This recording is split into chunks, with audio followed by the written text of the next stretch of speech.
Hey everyone, welcome to Reddit Readout. Today we are checking out True Off My Chest. Story 1. My mom has a boyfriend while still married to my dad. So recently, my mom, 62F, started going out more and coming home late. She always does this during the second half of the year. BC work is crazy for her. So I, 27F, thought nothing of it, although it was becoming more frequent. I also started noticing more expenses in restaurants and bars, and reservation confirmations since I have access to all her emails and her bank account. My dad didn't think anything of it either because they barely talk, and when they do, they only fight. Like big insults, full-on offensive fights. Still, they remain married for reasons beyond me.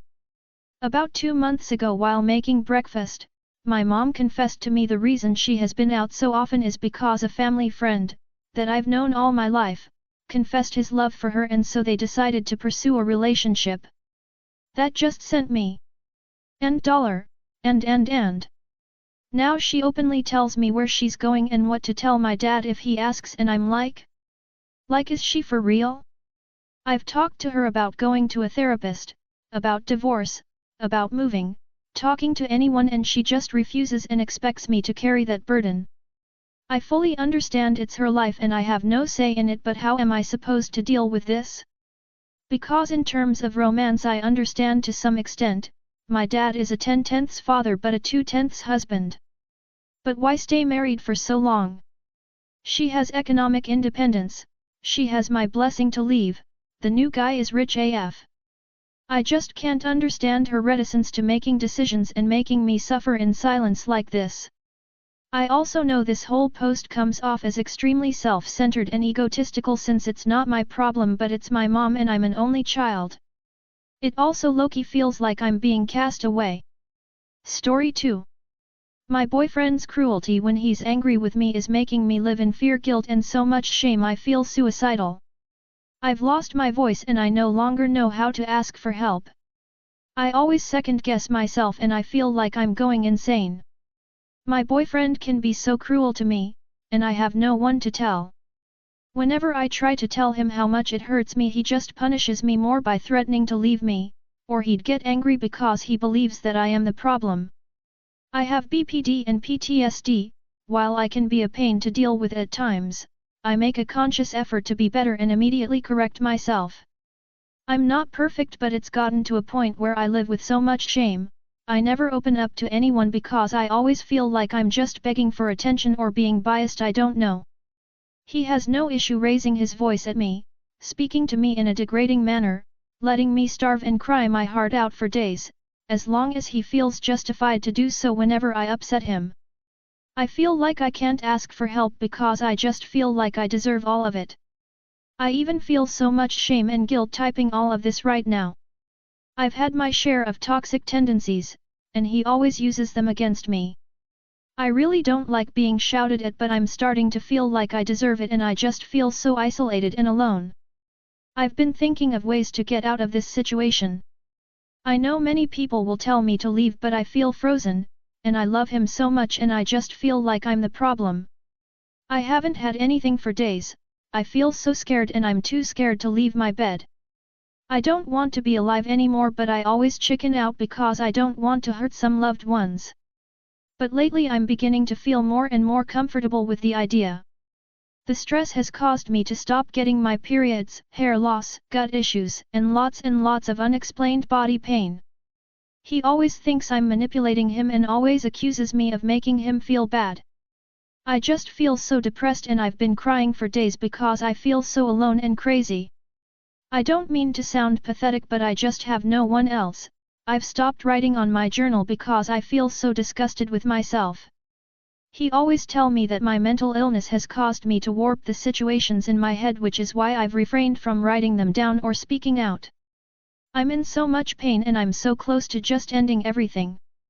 I'm sorry for the typos and the format, I'm using mobile and my mental state has made me kinda dumb. Story 3. Update to: I need to tell someone about my dad's party. I, 24F, through my dad, turning 63M, the surprise party of his dreams. Every close friend that lives in the area was there, one even flew in. He has not even the slightest idea. When him and I were walking in, I saw one friend, Bob, a very old friend who he hadn't seen in a while due to health issues and age, getting out of his car. I saw him and then looked and saw my dad see him, but it was so out of context Bob to be there that my dad didn't even notice. So we walk in and my dad is absolutely floored. He is so shocked and he is so funny, he just grabbed his jacket and pretended to leave when he saw everyone. His eyes watered and he could not have been more happy. I didn't think until then Bob walked in the door right behind him. My dad was like, OMG. Bob. And then he looked right at me and asked how I did it. I gave him the gift in front of everyone and explained the meaning behind it all. His eyes watered again and we passed around the gift and money with his photo on it. My dad definitely felt special that night and I could not be more pleased to know that he finally knows how much we all love and appreciate him. Thank you for all of your support, Reddit. I love you guys. I'll add a link to a couple photos in the Story 4. My neighbor pretended to be the police to bang on my door and now I am looking for a nice cake to bake him. So today I got locked out of my apartment while going to the bathroom, Paris, but I was lucky, my boyfriend was inside. I knock and I knock and I call and I knock, but my stone wall of a boyfriend stays deaf. My studio neighbor comes out, offers me his phone and help, but I just excuse myself and go back to knocking. I call and I call, I text and I call and still nothing. I even make a Zoom meeting, add his email to it and invite him aggressively to join, but he remains untouched by my advances. My fingers are bloody bones at this point from knocking on a hard wooden door, and that's when my neighbor the hero comes back out. He knocks on him like the man has the FBI himself at the door, throws in a police just to be sure, then goes back home while I profusely thank him. Worm man finally opens bleary-eyed. He sleeps not 10 centimeters away from the door, and looks annoyed at his cold GF who waited an hour for him to open the door. After a bit of arguing he decides he would rather go outside than have me twist his D into a balloon animal, and leaves. And now I am home, icing what's left of my knocking knuckles while I wonder what cake to bake the neighbor dude and in what to give it. Chocolate has to be it, right? Story 5. 29M, just broke up with a girl, 25F, I was about to propose to over never having our future kids' pictures on social media. And I feel good. I refuse to post any child on the internet. IDGAF, if you want your family to see, you can direct message them. I'll never ever put my future kids on the internet. Story 6. I lied to my parents about my name, and they still believe it. 18, am non-binary and have been going by a different name since around 7th grade, but only my friends referred to me with that name up until freshman year.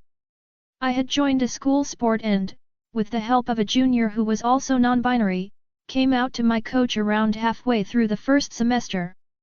She helped me get the courage to tell my other teachers, and finally everybody at school was starting to refer to me as my chosen name. This is where the lie comes in. In freshman year there was another student with my dead name in the sports team I was in, and around halfway through my sophomore year I ended up changing my name in the school system to my preferred name. My parents found out, of course, and I told them that it was a nickname given to me by the team because of the double name, so it was easier to refer to one another, and that I just really liked it. They still believe that it's just a nickname I really like to this day. They even know I'm non-binary now, and while they're not necessarily supportive of my pronouns and still use my dead name, they're at least accepting and don't try to force their views onto me. Story 7. I definitely didn't have a good Saturday as I hoped I need someone to talk to. 22M, don't particularly have the luckiest of dating lives. I'm not going to full history, this post is mainly about yesterday as I'm writing this. This morning when I was scrolling through social media, and sometimes I skim through the people that like to post, I discovered that my ex that cheated on me, and got pregnant to another guy's babies almost 3 years ago, last name has changed, meaning she's more than likely married. Obviously I didn't stalk her profile, but that alone triggered a lot of bad feelings and memories. On to the next point, there's this other girl who I met a few months ago on Tinder and things didn't work out or escalate into a relationship. She initially said she wanted to work on herself and doesn't want to ruin our friendship because I'm such a good friend, whilst also telling me yesterday she found someone new, which confused and upset me inside. This last example, I honestly don't know if I'm being petty in how I'm taking this. Later that night, it was one of my best friend's birthdays and she invited me to go clubbing along with her boyfriend and her group of friends who I'm not really acquainted. My night at first was going pretty good. I decided to let loose, enjoy dancing on the floor until eventually I was surrounded by other couples, including seeing my friend and her BF make out on the floor. I barely got to hang out with her and I felt lonely. Her friends were pretty set in their own group and didn't really initiate any effort, nor did I because I have a bit of social anxiety. I felt so uncomfortable and awkward, and it's not like I could tell my friend to get a room on her birthday. I tried to go and dance somewhere else further away to avoid the awkwardness, but more and more anxiety built up and I began to feel so alone. Considering how my whole day turned out, I don't have anyone to turn to for comfort. I don't know what to do. Please. Also no inappropriate. Story 8. I wish I had a crush. I am 17. I see all my classmates talk about crushes and I never quite understood that feeling. Since I am from India, I guess I am kinda afraid to have a BF because my family and the society will classify me as a whore. But I just feel so weirdly nothing these days. I wish I had a crush to look at. My attendance rate is so down and I am missing school. If I had a crush, then at least I would come to school because that's basically what most of the girls who have a crush or a boyfriend do. I never had a crush in my whole entire life and my parents have drilled it into my brain to never have a boyfriend. Since my family is traditional, they plan an arranged marriage. I don't want to, but not like I have any choice. They plan to get me married off after my 12th, but I plan to delay it, which I hope will work in my favor. I wish I had a crush because then I can at least daydream or make up scenarios and forget about these family and school problems. It's so bland not having a crush. Story 9.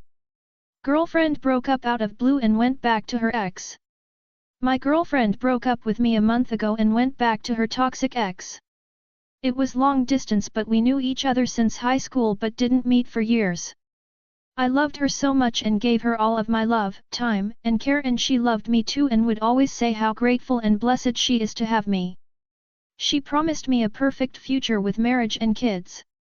Sometimes she would overthinking about her past and I would explain her so politely about the consequences of being in contact with certain people of her past and how it could ruin our healthy relationship.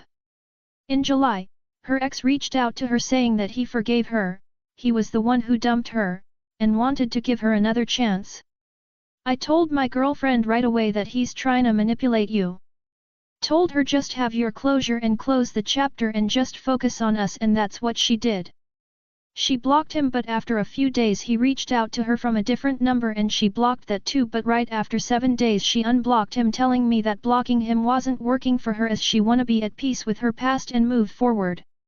She assured that her unblocking him doesn't mean that she wanna go back to him or friends with him.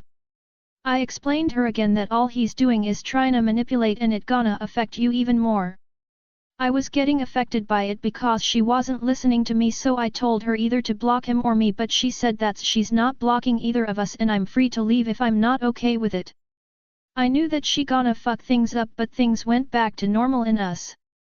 Right after 14 days of unblocking her ex, she started saying that feels like she's cheating on me as she can't stop thinking about her ex, and I still supported her, saying that it's not cheating unless you're talking to him on purpose. She was saying things like she doesn't deserve me, I'm the perfect partner for her and she can't be that for me. On getting home from work, I video called her and everything seemed normal, but the next day again, she started acting weird. Starting saying that she feels like she's cheating herself by thinking that she loves me the way she used to, and just kept on saying sorry over and over again, and I knew that she's slipping now. I started getting affected and just broke down on going home, and that night confessed that she cheated on me, and I broke down again as I got cheated on in my last relationship too. Still, I was telling her to control herself and not be manipulated. Advised her to take therapy to think clearly because I knew that she was brainwashed. I was hella traumatized that time and couldn't talk to her normally because everything was so unexpected to me after she promised me everything. I was literally her everything and in a matter of a few days I became nothing to her. I was kept on telling her that I'm not giving up on her and try therapy, but she would always come up with a sorry that would trigger even more. She said that she's not sorry for her choice but sorry for hurting me. I begged, pleaded her to stay, but in a matter of days she turned so cold, felt like she had no remorse of what she did, and then she blocked me from all the platforms because I would always advise her to cut contact with people of her past, if she wanna heal and move forward. I know I gave her my all. I supported, loved, and cared for her when she was in a very dark stage after she got dumped, and that's why she fell hard for me. I have 2 full-time jobs and I would still stay on call with her easily 10+ hours, but she let everything go to waste and I'm still not able to get out of this trauma. There are so many times where I self-blame, thinking that I could have done things differently. Sometimes I think that I should have reacted normally and guide her when she told me about thinking about her ex and all, but I was hella triggered, affected at least for a month and couldn't think clearly myself. I really can't believe that the woman who promised me everything left me for somebody who dumped her at the first place. I tried to save her so much, but she wasn't willing to be saved and ended up hurting me, doing me wrong. I know I deserve better, but it hurts like hell. I can't believe she did it to somebody who loved her more than anything. Can't believe the woman who used to send me those long love messages all the time was the one who ended up cheating on me. That's all for today. Please don't forget to like and subscribe.